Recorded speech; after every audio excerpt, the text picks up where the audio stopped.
je lance l'enregistrement.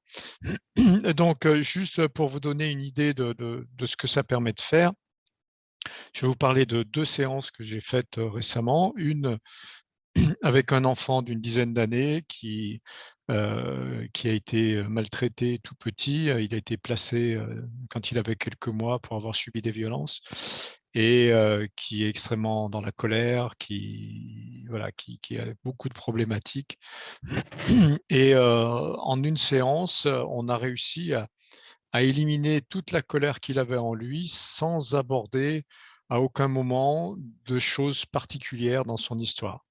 Voilà, on s'est juste focalisé sur ses parents et sur son ressentiment par rapport à ses parents. Il n'y a pas eu d'anamnèse compliquée, hein. Mon anamnèse, elle tient en 5 lignes. On a commencé à travailler et en fin de séance, je lui dis: «Mais pense à toute cette histoire maintenant, c'est comment?» Il me dit: «C'est marrant, j'arrive plus à avoir de la colère». Voilà, donc je pense qu'il va aller beaucoup mieux, il y a encore du travail.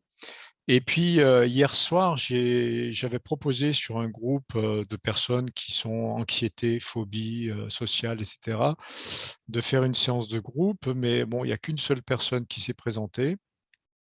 Donc on a travaillé sur ses problèmes à elle. C'est une jeune fille qui avait des troubles très sévères avec, impossibilité pour elle, que sa mère s'absente. Elle a 21 ans. Si sa mère dit: «Je m'absente 5 minutes» et elle prend 6 minutes, c'est la fin du monde pour elle. Elle a eu beaucoup de souffrances dans son enfance, son adolescence et en fin de séance, pareil, elle m'a fait une remarque. Elle m'a dit je lui dis je lui dis: «Bon, maintenant tu t'aperçois, en fait, ta mère est partie il y a un moment, elle te l'a pas dit et tu te rends compte qu'elle a pris une valise».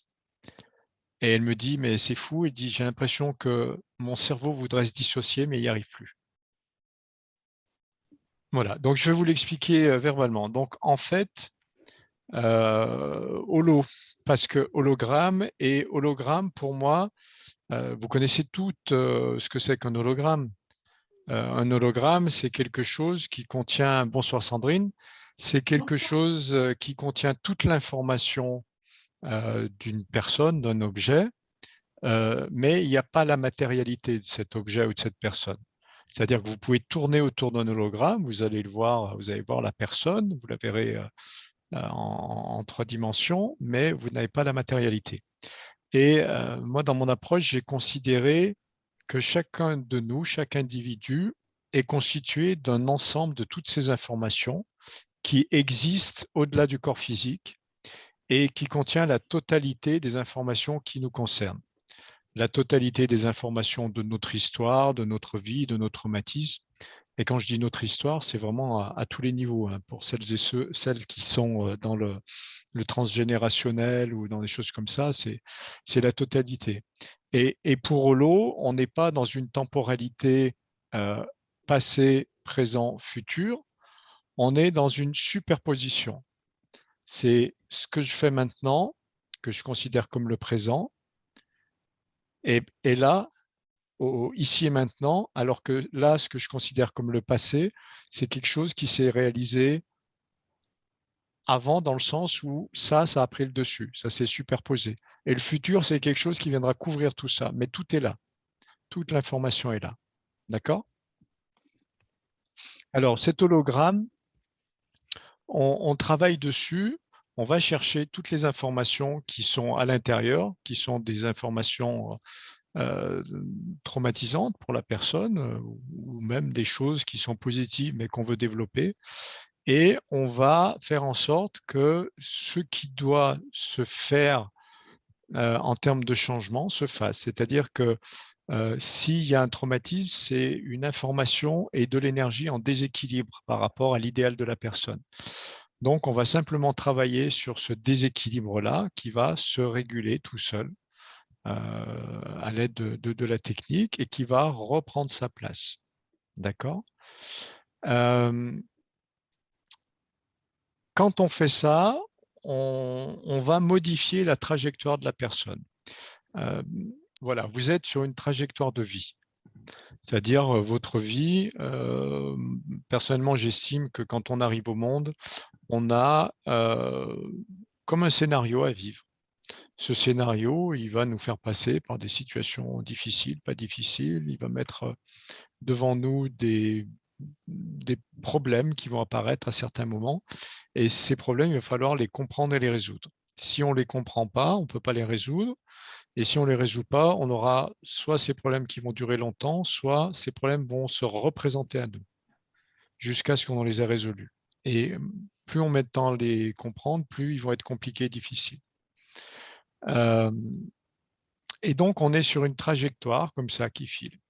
Et quand vous allez travailler les problématiques liées à tout ça, avec Holo en tout cas, c'est comme si vous décondensiez l'être que vous êtes, là, dans cet instant présent, et vous le faites fluctuer dans une myriade de possibilités. C'est-à-dire que dans l'univers, il y a un nombre infini de possibilités pour nous en cet instant précis. C'est-à-dire que là, je suis devant vous en train de parler. Dans une autre possibilité, c'est pas moi qui parle, c'est quelqu'un d'autre qui parle et moi j'écoute. Dans une autre possibilité, je ne suis pas un homme mais une femme. Et ainsi de suite. Est-ce que vous avez vu le film Interstellar? Ouais. C'est les vies parallèles, en fait. Tu choisis dans quelle tu veux. C'est pas tu choisis, c'est ce que tu vas modifier en toi va t'amener à. C'est comme si tu as une trajectoire qui va dans cette direction. Imagine un bateau qui avance et sur le bateau, sur les côtés, il y a des boulets qui sont accrochés. Et ces boulets, ils traînent dans l'eau et ils ralentissent bien sûr l'avancée du bateau, mais il y en a la même quantité de chaque côté. Et là, avec la technique, tu vas faire lâcher des boulets. Donc, le bateau va être moins ralenti d'un côté que de l'autre. Donc, ta trajectoire va s'incurver. Donc, c'est un petit peu ça. Dans Interstellar, on a un endroit où le héros arrive devant la chambre de sa fille qui est reproduite à des dizaines de milliers d'exemplaires. Et dans chacun des exemplaires, il y a un tout petit truc qui varie de manière infime. Et bien, avec Holo, c'est pareil. On considère que votre vie, elle est là maintenant. Mais si vous déseffondrez ce qu'on appelle la fonction d'onde, vous déseffondrez la fonction d'onde, donc vous devenez un phénomène ondulatoire, vous allez fluctuer, vous allez travailler sur les choses qui posent problème, et donc ça va vous faire fluctuer. Et quand vous allez réeffondrer la fonction d'onde, vous serez décalé par rapport à votre position initiale. Et ce qui aura fait décaler, c'est ces éléments qu'on aura éliminés. C'est les boulets qui traînent dans l'eau pour le bateau. Donc, ça vous aura fait décaler dans votre vie. Vous percevrez le monde différemment. Pardon, je peux poser une Oui, question? bien sûr. Donc, ça veut dire que, par exemple, le bateau, il est vicieux. Si le bateau, c'est notre vie, par exemple, hein, Hmm. on a choisi cette vie, on a choisi de manifester certaines choses, de développer certaines choses. Et ça veut dire que les poids nous empêchent. Alors, en enlevant les poids, ça fait changer de direction, mais est-ce que c'est toujours la direction de l'âme, si tu veux? Alors, la direction où tu arrives, c'est ton véritable être, ton Ah, vrai toi. d'accord, d'accord, d'accord, merci. Voilà.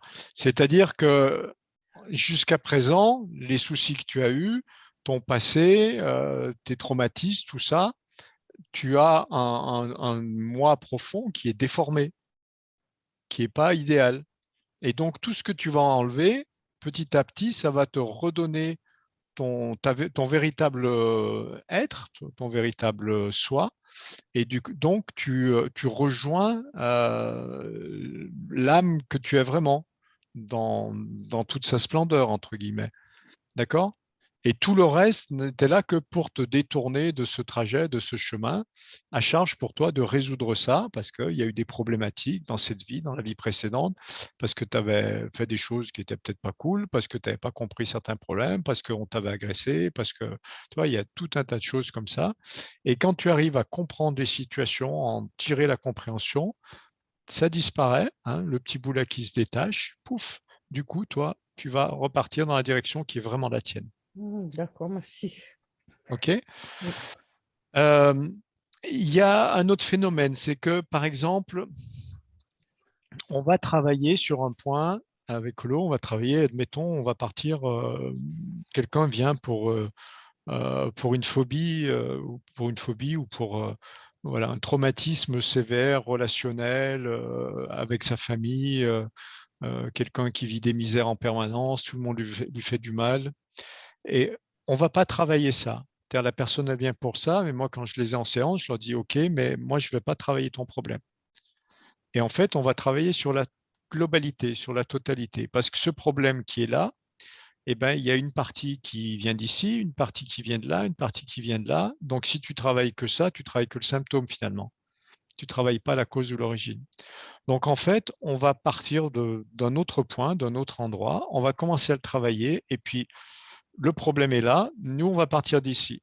Et puis on va travailler, ça va nous amener là, on va travailler, ça va nous amener ici, on va travailler, on va repartir là, on va travailler, repartir là, on va repartir là, on va partir là, on va partir ici. Et là, il y a le nœud du problème. Et quand ce nœud va s'effondrer, il va disparaître, il se trouve qu'il était aussi relié à ça. Et comme ça disparaît ici, tout s'effondre. Et ce qui fait que des fois, je fais des séances, il y a une vingtaine ou une trentaine d'éléments rapportés par la personne. On n'aborde jamais ces problèmes-là, on n'en parle jamais pendant la séance, mais on va cheminer comme ça. Et quand on a fini le travail, on fait une vérification, on reprend tous les points. Est-ce que ça, c'est résolu? Oui, c'est résolu. Est-ce que ça, c'est résolu? Oui, c'est résolu. Est-ce que ça, c'est résolu? Pas complètement. Est-ce que ça, c'est résolu? C'est résolu. Et on a éliminé tout un ensemble de choses sans jamais avoir abordé les problèmes. Voilà. Qu'est-ce que je peux vous dire d'autre? Sinon, bah, de passer,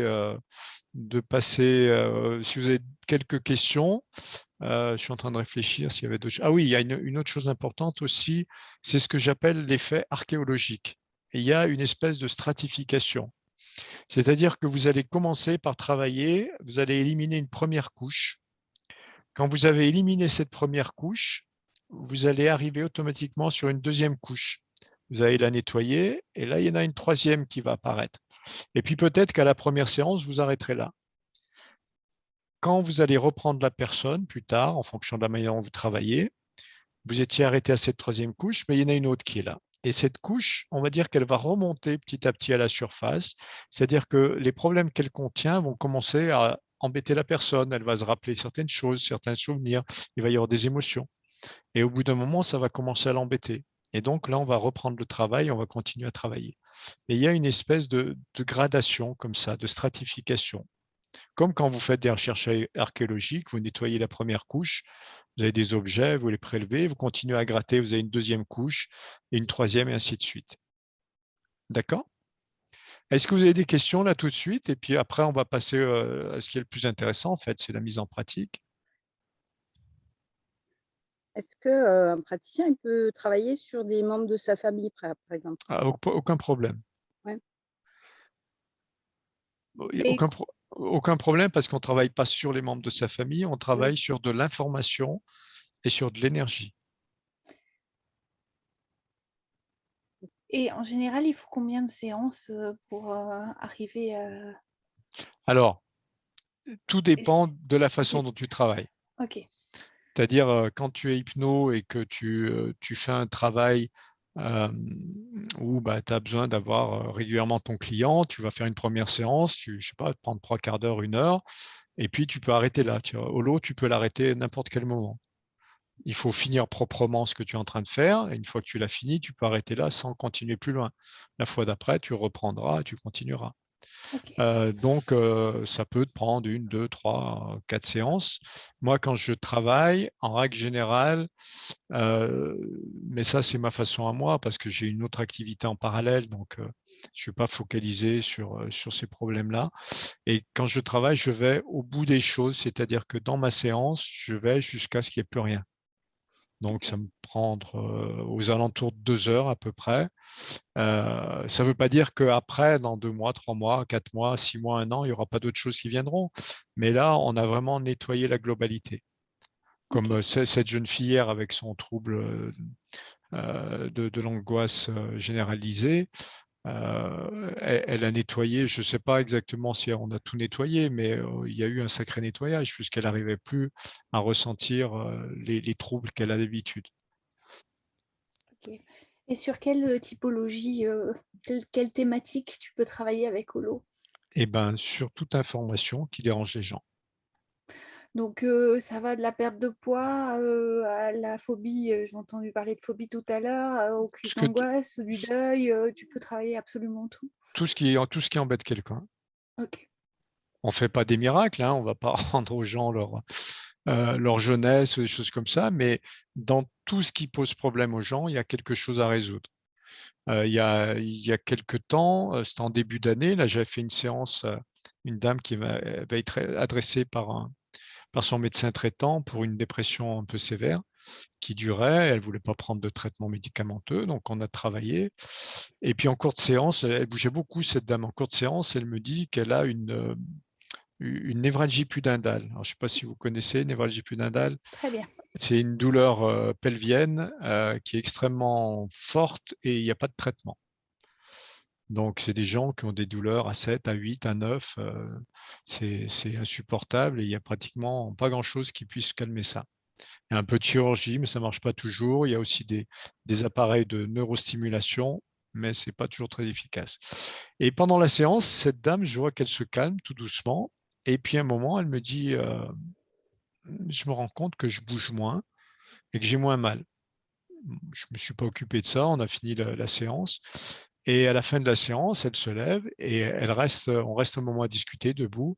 Elle me dit: «J'ai plus de douleur», elle dit: «Et je reste sur place, d'habitude je peux pas tenir en place». Alors il y a l'effet de la séance, on n'a pas travaillé ce problème-là en particulier, on s'en est même pas occupé du tout. Je l'ai recontactée 1 mois après et elle m'a expliqué donc avant elle avait une douleur qui était à 7/10 et là sa douleur était tombée à 4/10. Elle utilisait plus son appareil de neurostimulation, donc elle était tombée à un niveau, acceptable pour elle et il faut que je la recontacte là, mais peut-être que si on faisait un travail spécifique, peut-être qu'on arriverait encore à diminuer ça. Pardon, est-ce qu'il y a des cas où il faut absolument pas utiliser holo? Quand les gens sont décédés? Non, mais par exemple, je pense, personnes bipolaires, schizophrènes, Non, au contraire. au contraire, OK. Pour les schizophrènes, c'est une méthode qui est très douce. J'ai eu plusieurs personnes qui avaient peur justement que ça les fasse, partir, je ne sais pas où et en fait, ils ont trouvé que c'était extrêmement doux. Donc pour eux, c'est bien. Les bipolaires, bah si, c'est presque la méthode idéale. Et les Sus personnes dans le coma, par exemple? Alors après, je pense que c'est plus sur le versant énergétique là, mais j'ai pas essayé, mais pourquoi pas? Les Pourquoi pas? autistes? Autiste, tu peux essayer aussi, ouais, si tu arrives à créer un contact. Après, il faut peut-être développer des approches spécifiques que j'ai pas développées pour l'instant, mais oui, c'est peut-être possible, hein, je sais pas. En fait, ce qui est nécessaire, c'est que la personne soit réceptive, qu'elle Alors puisse t'écouter et répéter ce que tu dis ou non?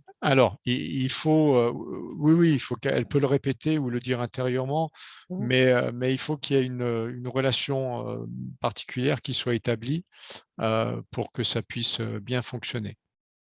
Il faut que la personne participe. Si la personne, ne participe pas, si, c'est pas parce que toi tu vas dire des mots qu'il va se passer quelque chose. Mhm. En fait, dans ce travail-là, tu vas guider la personne. Tu lui indiques, le chemin à suivre, tu lui indiques la manière de procéder, comment avancer, dans quelle direction et la personne fait ce que tu lui indiques. Elle arrive à un endroit, elle te décrit comment c'est, tu dis: «Ben, voilà, tu vas dire ceci, tu vas faire cela», mais c'est elle qui le fait. Si elle ne fait rien, il va rien se passer. Si toi, tu lui dis pas ce qu'il faut faire, il va rien se passer non plus. C'est vraiment un travail de résonance. C'est un travail en résonance entre les 2 personnes. Justement, tu parles de résonance, hein, je crois ça aussi. Est-ce que la manière dont tu dis un mot peut ouvrir plus de portes que si tu le dis non, non. Donc toi, tu es aussi dans le mot, en fait, que tu dis ou non? Non. Le mot que tu le prononces de telle ou telle manière ça n'a pas d'importance. La technique, elle est pas là. Ah, d'accord. C'est quoi alors la technique? Ah ben, ça s'apprend en formation. J'ai encore une question, enfin Oui? même 2. Personnes suicidaires, pareil, c'est à sans risque? Non, c'est sans risque, tu travailles sur tout ce qu'il y a à résoudre. Quelqu'un qui est suicidaire, de toute façon, s'il a envie de se suicider, il se suicidera, hein. Ouais. Mais si tu veux travailler sur des choses qui l'embêtent, tu peux très rapidement débloquer des choses. OK. Et sur des problématiques, telles que la dysgraphie, la dyslexie, c'est Alors des ça choses marche super bien. ça marche bien? OK, Ah oui, oui, ça marche super bien. d'accord. Et il faut, comme je vous ai expliqué tout à l'heure, on ne travaille pas un problème. La Ah ouais. personne vient avec un problème. Mais ça, c'est que la conséquence de plein d'autres choses. Ça, c'est le symptôme. Ce qu'elle appelle un problème, c'est le symptôme. Les causes, elles Bien sont d'accord. ailleurs. D'accord? Et à la limite, les causes, on se fiche de savoir ce que c'est, hein. Je ne sais pas si vous avez vu, il y a 2 vidéos où je fais un travail en écriture automatique. Mmh. J'ai pas vu C'est celle-là, non. marqué holographique. Je n'ai pas vu, non. Et en fait, je ne sais rien de l'histoire de la personne et je laisse ma main tracer des traits simplement, ça fait des zigzags sur la feuille et je travaille dessus et la personne, elle a du mal à trouver son problème après. Mmh. OK. C'est un Et travail. pardon, Oui, excuse-moi. Non, excuse-moi, pardon, je t'ai coupé. vas-y, vas-y. Pour tout ce qui est problème, par exemple, problème de thyroïde, où on sait qu'il y a une grosse influence des émotions, etc., est-ce que ça marche Eh ben, ça... tu travailles sur tout ce qui est la conséquence, enfin tout ce qui est à l'origine de tout ça. Tu ne vas pas travailler sur la thyroïde. La thyroïde, elle déconne parce que ceci, cela, etc. D'accord? Donc toi, tu t'occupes du reste, tu laisses son problème de thyroïde. Ça, c'est la médecine qui s'occupe des thyroïdes. Nous, on s'occupe de l'histoire de la personne, de ses problématiques qu'elle va donner ou pas. Et souvent, les gens ne donnent pas la totalité. Ils racontent ce qu'ils ont envie de raconter. Et tu vas pouvoir travailler dessus. Et ça va t'amener à modifier des choses, à améliorer des choses, à éliminer des choses qui vont faire que ça va mieux aller, qu'il va y avoir des améliorations.